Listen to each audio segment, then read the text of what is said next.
Ndagushimiye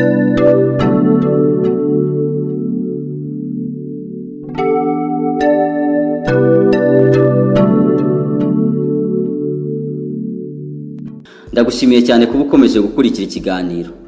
Uyu ni wa mwanya mwiza wo gukurikira menya no isobanukirwa n'uwo ariwe. Uyu munsi page yacu ifungukiye muri Afurika y'Iburengerazuba.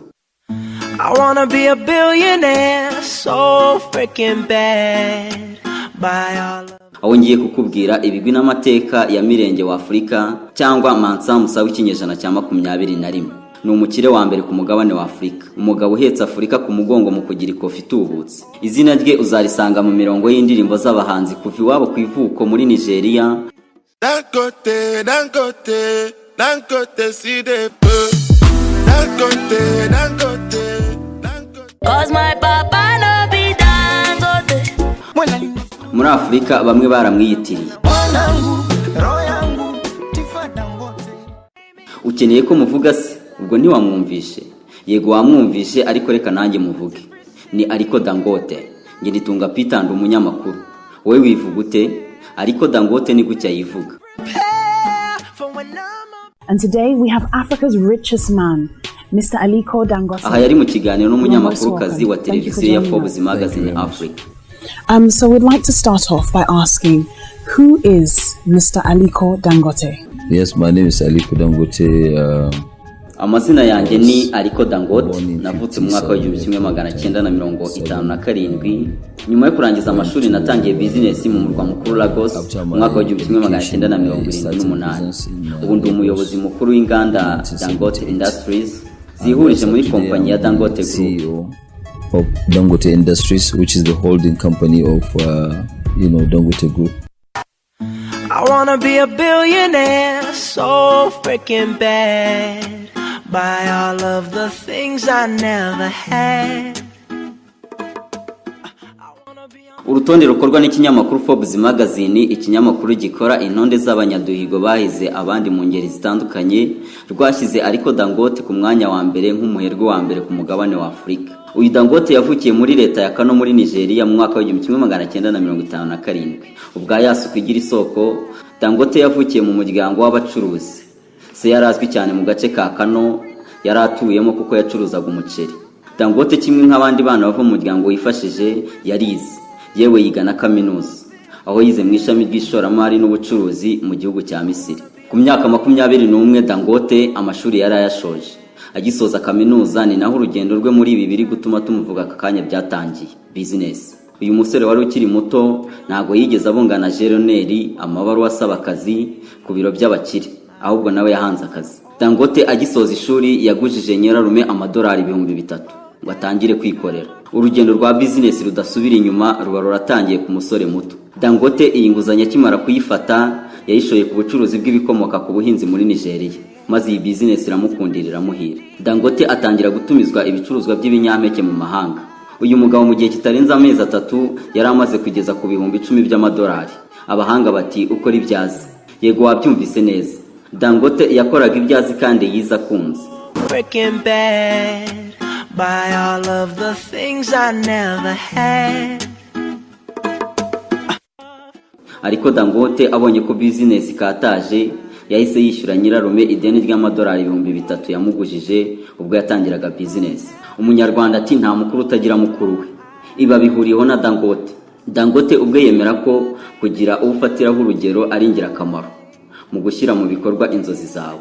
Zimwe mu nkingi za mwamba uyu mugabo agenderaho ari nazo zikomeza kumufasha kugera ku ntsinzi, harimo kwigira ku bandi, gukora ibyo akunze, guharanira kwagura ibikorwa kugira ngo atange akazi ku bandi.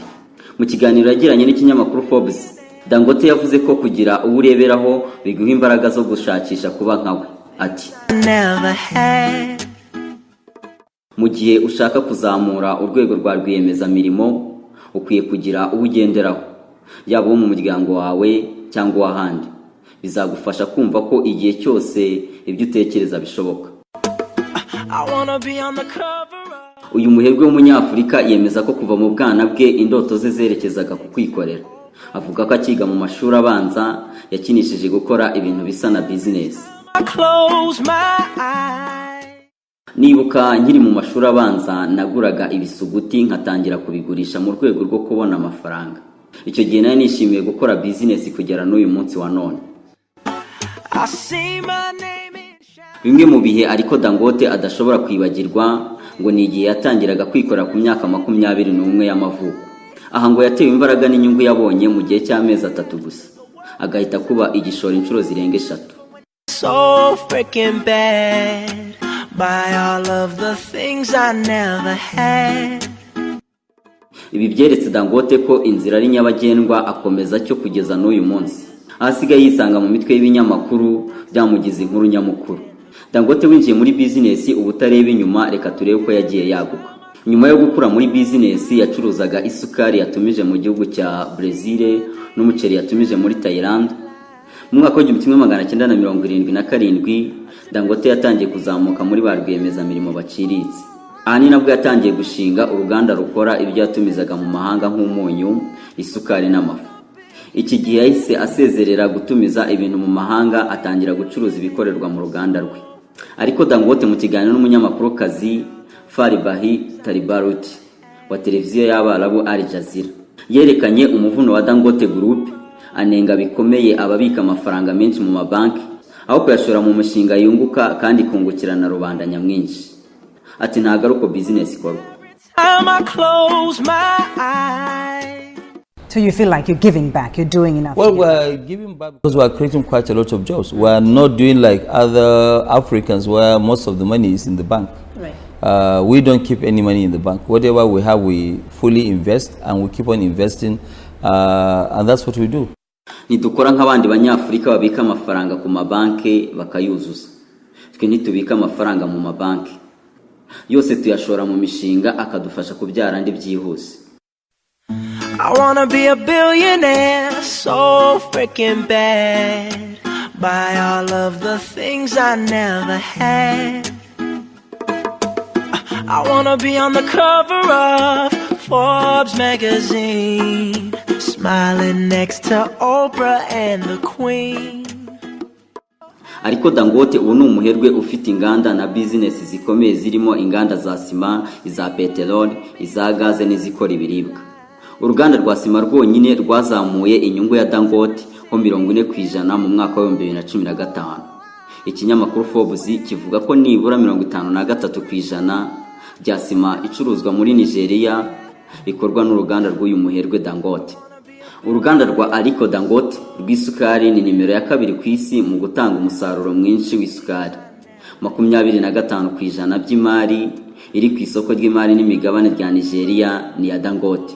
Ibi kimwe n'ibindi akaba ari byo bigira uyu mugabo umunyafurika w'umuherwe kurenza abandi. Dangote amaze guhembwa kenshi nk'umuntu ufite uruganda rwa sima rukomeye muri Nigeria. Mu mwaka wa 2005 Dangote yatangiye kwagura ibikorwa bye ku buryo buhagije. Yubatse inganda zifite agaciro ka miliyoni 748 z'amadolari ya Leta Zunze Ubumwe za Amerika, agizwe na miliyoni 319 yari afite ubwe, n'inguzanyo ya miliyoni 479 z'amadolari ya Leta Zunze Ubumwe za Amerika yahawe na banki y'isi ishami ry'ishoramari. Mu mwaka wa 2017 yaguze amariba ya peteroli na gaze mu mujyi wa Lagos. Muri uyu mwaka Dangote yari afite icyizere ko azaba yarongereye umusaruro ku kigero cya 75%. Aha intego ye yari uguhaza abaturage ba Nigeria peteroli na gaze ndetse agasagurira n'amasoko mpuzamahanga. Aya mariba ya Dangote afite ubushobozi bwo gutanga umusaruro w'utugunguru 500 twa peteroli na gaze ku munsi. Aliko Dangote aganira na Al Jazeera televiziyo y'Abarabu yavuze ko kwagura ibikorwa mu nzego zitandukanye bifasha gukomeza kwaguka no kubona inyungu ku bwinshi.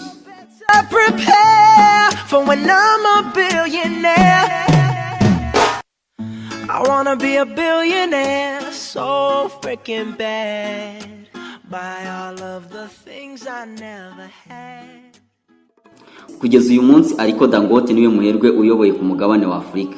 Afite ibikorwa bibarirwa biliyoni 25 z'amadolari ya Leta Zunze Ubumwe za Amerika. Ikompanyi ya Dangote ni rwo rwego rw'abikorera rukoresha abakozi benshi muri Nigeria no muri Afurika y'Iburengerazuba. Kugeza ubu Dangote afite 1/4 cy'imigabane igihugu cya Nigeria.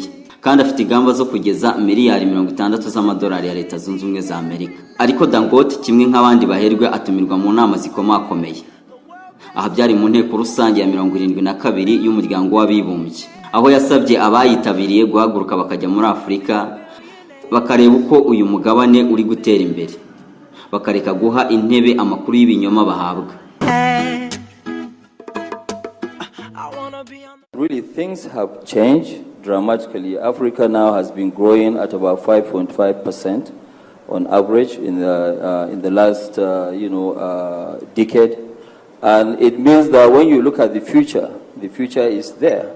Niba banebwe mujye hariya mwirebere inkuru nyayo, ibintu byarahindutse. Cover of Forbes magazine, smiling next to Oprah and the Queen. Aliko Dangote watangiye business afite imyaka 21, hari inama agira urubyiruko rwifuza gusogongera intsinzi y'ishoramari cyangwa business. Aha yaganiraga n'umunyamakuru kazi wa Forbes Africa TV, PC Haid.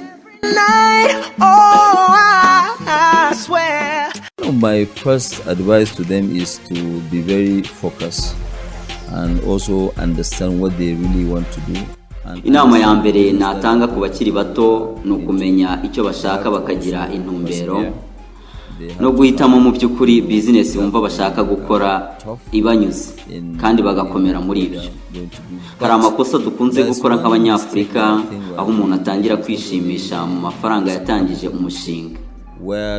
Ndabagira inama yo kwirinda kuba bakwishimisha mu mafaranga batangije umushinga.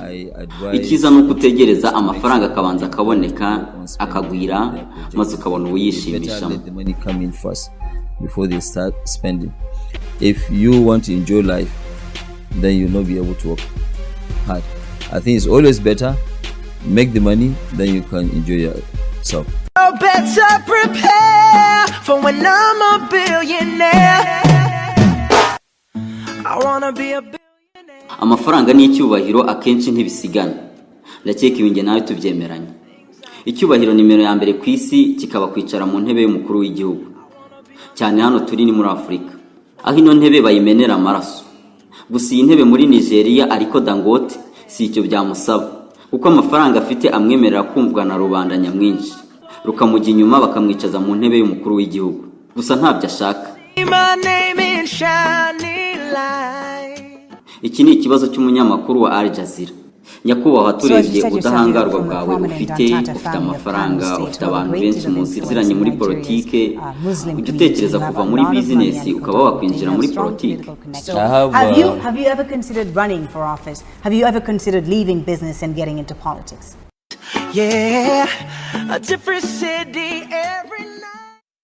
You know, it's just like clapping. There's no way you can clap with one of your hand. You need another hand. You know, even when you go into politics, if the economy is not doing well, urabizi ko udashobora gukoma mu mashyi ukoresheje ikiganza kimwe, yaba muri politike ndetse no muri business, abo bose barakenerana. Aho hose kandi hagira uhayoba. Niba uri umunyapolitike ntabwo ushobora kuyobora abantu bazahajwe n'ubukene. Abo banyapolitike mbafasha kubona ibisubizo byiza uwo bayobora. Uruhare rwanjye ni ukureba uko twateza imbere Nigeria, ni gute twahanga imirimo mishya, uko twagira abaturage bishimiye binyuze mu guhanga imirimo, gushaka iterambere ry'ahazaza n'ubudahangarwa bw'igihugu cyacu. Empower in a lot of things, so I can do my own contribution. I don't have to become president of Nigeria to change lives. Bivuze ko tutazumva Aliko Dangote yabaye president. I've never heard that word. I'm only hearing it for the first time from you. No, I've read it many times. A lot of people think okay, well, you are telling me I've not heard it, you know. But no, I mean, to be serious, I don't have any. Umuswahili ati kazi mbili zilimushinda Mr. Fis. Imirimo ibiri yananiye impyisi. Dangote ni mwiza cyane, umuhanga byahamye muri business, ariko mu rugo byaranze. Ibaze nawe ko Wikipedia ivuga ko Aliko Dangote yibana kandi yarashatse inshuro enye.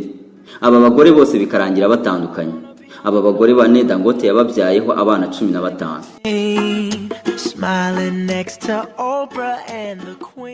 Mu gutegura iki cyegeranyo nifashishije ibinyamakuru bitandukanye harimo Al Jazeera, Forbes Africa TV ndetse nsura na Wikipedia, ndetse narebye n'icyegeranyo cya Aliko Dangote History cyakozwe na Nigeria infoguide.com.